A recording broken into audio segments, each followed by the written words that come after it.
Hello everyone, my self Mohan Singh. I am third year MBBS student. तो चलिए आज मैं बात करूंगा रीनीट के बारे में। ठीक है, जो अभी बंदे हैं वो रीनीट का एग्जाम देने वाले हैं। ठीक है, तो आज हम उस पर बात करेंगे कि आपको अभी जो अभी टाइम बचा है, जितने भी दिन बचे हैं, लगभग कितने 5-6 दिन बचे हैं। ठीक है, उसके अंदर आपको क्या चीज़ नहीं करनी है।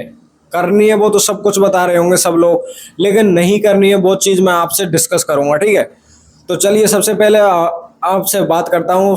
तो आप बताइए आपकी स्टडी कैसे चल रही है। ठीक है, तो मैं सोचता हूँ कि आपकी स्टडी बहुत बढ़िया चल रही होगी। ठीक है, आपका सिलेबस भी बिल्कुल लगभग 100% कंप्लीट हो गया होगा। ठीक है, इसके बाद मैं बात करता हूँ कि अभी आपका जो टाइम है, ठीक है, इस टाइम पे आप कुछ भी नया पढ़ना बिल्कुल बंद कर दें। कुछ भी ना पढ़ें नया, बिल्कुल। कोई भी क्वेश्चन आपको नहीं आता है, ठीक है, तो नहीं पढ़े, उसको छोड़ दें। बिल्कुल कुछ नहीं करना है नया। ठीक है, इस टाइम आपको सिर्फ रिवीजन करना है, और जितना हो सकता है उतनी बार आप एनसीईआरटी को पढ़े बायोलॉजी में। ठीक है, अभी 5-6 दिन है, तो इसके अंदर आपको कम से कम 2 से 3 बार एनसीईआरटी बिल्कुल पढ़ देनी है। जितनी बार पढ़ोगे उतनी आपको फायदा मिलेगा, क्योंकि अगर तुम इस टाइम पढ़ोगे ना तो तुम्हारे को रिकॉल बहुत जल्दी होगा। ठीक है, अभी तुम्हारे अंदर याद रहेगी आसानी से। तुमको टिक करना है, वहां पर क्या मिलेंगे आपको? 4 ऑप्शन मिलेंगे। अगर आपने थोड़ी भी अच्छे ढंग से एनसीईआरटी पढ़ी होगी तो उसमें से लगभग 2 ऑप्शन ऐसे आते हैं कि जिसको आप बिल्कुल नेग्लेक्ट कर सकते हो। ठीक है, और 2 ऑप्शन होते हैं जिसमें आपको कंफ्यूजन होता है। ठीक है, तो उसका बेस्ट तरीका यही है कि आपको कोई भी चीज़ पढ़ी हुई जल्दी होनी चाहिए, मतलब आपको अभी ही पढ़नी हुई होनी चाहिए। ठीक है, तो आपको रिवीजन ना बहुत ही ज़्यादा करना है इस टाइम। ठीक है, इसके बाद हम बात करते हैं केमिस्ट्री। ठीक है, केमिस्ट्री में आपको कुछ नहीं करना है भाई, नोट्स पढ़ो धुआंधार तरीके से। ठीक है, एनसीईआरटी अब पढ़ने की बिल्कुल जरूरत नहीं है, पढ़नी है तो ओनली फॉर इनऑर्गेनिक केमिस्ट्री में पढ़ लो।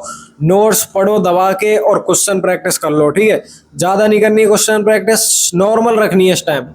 एक पेपर दे लो, 1 या 2 पेपर दे लो बस, और ज़्यादा क्वेश्चन प्रैक्टिस नहीं करें इस टाइम। रिवीजन सबसे इंपॉर्टेंट है, रिवीजन, क्योंकि आपको जितनी जल्दी अभी इस टाइम कॉन्सेप्ट याद रहेगा ना, उससे आपका इतना फायदा होने वाला है क्या ही बताऊं। लगभग आपको मतलब बहुत ज़्यादा फायदा मिलेगा। कम से कम 20 से 25 क्वेश्चन आप रख लो, आप उससे आगे निकल जाओगे। जो इस टाइम लगा हुआ होगा क्वेश्चन प्रैक्टिस करने में और नया चीज़ पढ़ने में, उससे आप कम से कम 25 क्वेश्चन है के ज़्यादा मार्क्स लेके आ जाओगे। इतना डिफरेंस आता है। ठीक है, और बची अब क्या? फिजिक्स। ठीक है, फिजिक्स में इस टाइम आपको धुआंधार तरीके से फॉर्मूला याद करो, जितना हो सकता है उतना फॉर्मूला याद करो जम के। बिल्कुल एक एक फॉर्मूला को रट लो भाई। कहीं से भी आ सकता है यार क्वेश्चन, लगभग 25-30 क्वेश्चन तो ऐसे आते हैं डायरेक्ट फॉर्मूला बेस्ड, या फिर 1-2 कॉन्सेप्ट लगते हैं, उसके बाद आपका सॉल्व हो जाता है। ठीक है, तो आपको फिजिक्स के अंदर धुआंधार तरीके से आपको वो क्या करना है, क्वेश्चन प्रैक्टिस करनी है, सॉरी क्या बोलते, फॉर्मूला को याद करना है। ठीक है, इसके बाद आप क्या करें, जो इंपॉर्टेंट क्वेश्चन है, ठीक है, जो आपको टीचर ने बताए होंगे कि यार ये बहुत इंपॉर्टेंट है, नीट में आ सकता है, ठीक है, तो आप उनको देख लें, उनको कर लें एक बार रफ कॉपी में। कैलकुलेशन ज़्यादा नहीं करनी है। ठीक है, नॉर्मल आपको आइडिया लगना चाहिए कि इस क्वेश्चन में इस तरीके का कॉन्सेप्ट लगता है। ठीक है, इस हिसाब से आप क्वेश्चन कर लें। ठीक है, कितने ही कॉन्सेप्ट होते हैं यार, एक चैप्टर में मुश्किल से 30-40 कॉन्सेप्ट होते हैं, उनको याद रखना होता है यार। सब वही घुमा फिरा के वही बेसिक मैथ आ जाती है यार। अगर आपकी बेसिक मैथ क्लियर है ना, तो आप कुछ भी कर सकते हो भाई फिजिक्स के अंदर। बेसिक मैथ और वेक्टर अगर आपको अच्छे से आते हैं ना, तो कम से कम, नहीं मानो ना आपको फिजिक्स नहीं आती और बेसिक मैथ आती है, तो कम से कम 5-6 क्वेश्चन तो आप बेसिक मैथ से ही कर सकते हो।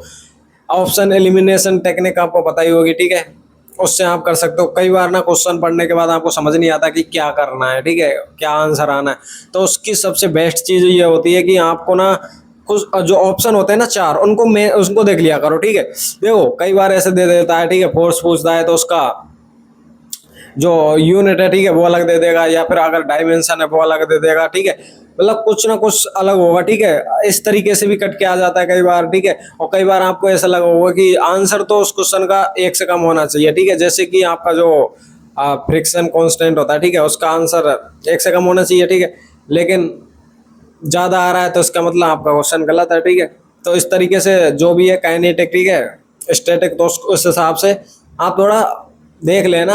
ठीक है, उस तरीके से। और ये हो गया। ठीक है, तो आपको क्या नहीं करना है इस टाइम, नया तो बिल्कुल नहीं पढ़ना है। ठीक है, और एक जो रात स्टडी है भाई वो छोड़ दो। सुबह जल्दी से जगो, 5-6 बजे जगो, बढ़िया से पूरे दिन भर पढ़ो और रात में 10 बजे सो जाओ। क्योंकि अगर 5-6 दिन अगर ये करोगे ना तो तुम्हारी हैबिट बन जाएगी किस चीज़ की, कि आपको दिक्कत नहीं आएगी उस दिन उठने में, ठीक है। अगर आप लगातार अभी पढ़ते रहोगे, धुआंधार तरीके से पढ़ रहे हो भाई रात के 12-3-4 बजे तक, तो आपको उस दिन भाई नींदों में रहोगे, तो पूरा पेपर बिल्कुल खराब होने के चांस बढ़ जाएंगे। तो मेरा तो अभी यही सजेशन है कि आपको रात इसमें बिल्कुल स्टडी स्किप करनी है, इस टाइम बिल्कुल नहीं पढ़ना है। दिन में पढ़ लो, आप जितना पढ़ना चाहे उतना पढ़ो, ठीक है। इसके बाद आप कुछ भी फास्ट फूड ना खाएं भाई, इस टाइम बिल्कुल अवॉइड कर दें, विशेषकर लड़कियां भाई। तुम लोग बिल्कुल मत खाओ इस टाइम, पेट खराब हुआ, सौपन, बीमार हो गए, कुछ भी होगा, इस टाइम बिल्कुल लाइट खाना खाना है, सिंपल एकदम घर का खाना खाना है, बाहर का कुछ नहीं खाना है, ज़्यादा नहीं खाना है, ठीक है। एकदम इस तरीके से रहना है। और आपको क्या करना है, क्या नहीं करना है, और आपको ना एग्ज़ाम से एक दिन पहले बिल्कुल रिलैक्स रिलैक्स हो जाना है। जो पढ़ना है, जैसे आपका 21 को एग्ज़ाम है, ठीक है, तो आपको 20 20 तारीख को रात के 12 बजे तक पढ़ लो जितना पढ़ना है, इसके बाद रिलैक्स, छोड़ दो कॉपी किताबें सुबह। और ये बिल्कुल बकैती मत काटो कि एग्ज़ाम सेंटर पे जा रहे हो भाई लोग, तुम लेके जा रहे हो कॉपी, नोट्स, रजिस्टर, भाई जितना पढ़ना है वो उससे पहले पढ़ लो। अगर आप उस टाइम लेके जाओगे ना तो आपको ऐसा लगेगा यार मैंने ये नहीं पढ़ा, मैंने वो नहीं पढ़ा, ठीक है, आपको इस तरीके की चीज़ें आएंगी। लेकिन ये चीज़ अवॉइड करो। अगर कोई बंदा आता है इस तरीके की हरकतें कर रहा है, उससे दूर ही रहो, उसको देखो ही मत भाई। तुमने साल भर पढ़ा है ना यार, उस पर वो बिलीव रखो यार। एक दिन पढ़ने से कुछ नहीं होता है, साल भर की मेहनत रंग लाती है, ठीक है। अगर आपने साल भर अच्छे से मेहनत करी है ना, तो आप अगर उन 2-3 घंटे के अंदर कुछ भी नहीं करते हो तो उससे कोई फर्क नहीं पड़ेगा, ठीक है। हाँ, अगर यही है कि नहीं यार मेरे को तो पढ़ना है लास्ट टाइम में भी, तो सिर्फ आप एग्जाम सेंटर पहुंचने तक उस टाइम आप सिर्फ वो फॉर्मूला देख लो जो आपको लगता है कंफ्यूजन वाले, ठीक है, थोड़ा सा कि यार ये भूल जा रहे हो, उनको देख लो बस। इसके अलावा कुछ ना पढ़ो, बिल्कुल मस्त रहो इस टाइम यार, टेंशन तो लेनी नहीं है। अगर जो बंदा इस टाइम टेंशन लेगा ना कि यार मेरा तो पहले जो नीट हुआ था उसमें तो सिलेक्शन हो गया, पता नहीं री नीट में नंबर आएंगे या नहीं आएंगे, भाई तुम्हारा जब री नीट में नंबर आ सकता है ना, पहले जो पेपर आया उसमें अच्छे नंबर आए, तो इसमें क्यों नहीं आ सकते, आएंगे 101% भाई। कोई फर्क नहीं पड़ता, पेपर कितनी बार भी ले लो, ठीक है, उस चीज़ से कोई मैटर नहीं करता, ठीक है। तुमको खुद के ऊपर ट्रस्ट होना चाहिए अच्छे से एकदम, और कोई इस चीज़ का फर्क ही नहीं पड़ता है यार कि होगा नहीं होगा, तुम्हें सोचना ही नहीं है इस टाइम, बिल्कुल छोड़ दो ये सारी चीज़ें, ठीक है। बिल्कुल आप एकदम इस टाइम क्या करो, रिवीजन पे फोकस करो बस। अगर रिवीजन जितने अच्छे से करोगे ना तो तुम्हारा सिलेक्शन आराम से, मतलब अब सिलेक्शन तो होने वाला, ठीक है, सिलेक्शन में कोई दिक्कत नहीं, क्योंकि अगर साल भर मेहनत करिए तो सिलेक्शन तो हो जाएगा, ठीक है। इस टाइम क्या है, जितना रिवीजन करोगे तुरंत चीज़ें याद आएंगी, ठीक है, आपको टाइम नहीं लगेगा उन चीज़ों में, तो इसलिए रिवीजन करते रहो, 5-6 दिन रिवीजन करो बढ़िया। सबसे मैंने क्या क्या चीज़ बताया, जो चीज़ तुमको नहीं करनी है, ठीक है। नया बिल्कुल नहीं पढ़ना है, बाहर का कुछ खाना बिल्कुल नहीं खाना है, ठीक है। और एग्ज़ाम से एक दिन पहले बिल्कुल पढ़ाई को स्किप कर देना है। एग्ज़ाम सेंटर जाते टाइम बिल्कुल कोई भी स्टडी मटेरियल लेके नहीं जाना है। और एक विशेष इंपॉर्टेंट चीज़ भाई साहब, जो भी है तुम्हारे एडमिट कार्ड, ठीक है, उन सबको रख लो, पूरा इंतज़ाम कर लो पहले ही, एक दिन पहले ही, ठीक है। उस टाइम ऐसा ना हो हड़बड़ाहट हो और दिमाग तुम्हारा ख़राब हो जाए, ठीक है। और स्ट्रेस बिल्कुल नहीं लेना है, ठीक है, एकदम चिल रहा होना है यार, ज़िंदगी थोड़ी है नीट, कुछ फ़र्क नहीं पड़ता भाई, नीट में होना नहीं होना ये मैटर नहीं करता, तुम्हारी ज़िंदगी इंपॉर्टेंट है भाई, लोग समझो यार। ये नीट के चक्कर में ऐसा मत सोचा करो कि यही ज़िंदगी है, इसके भी अलावा बहुत कुछ है भाई ज़िंदगी के अंदर।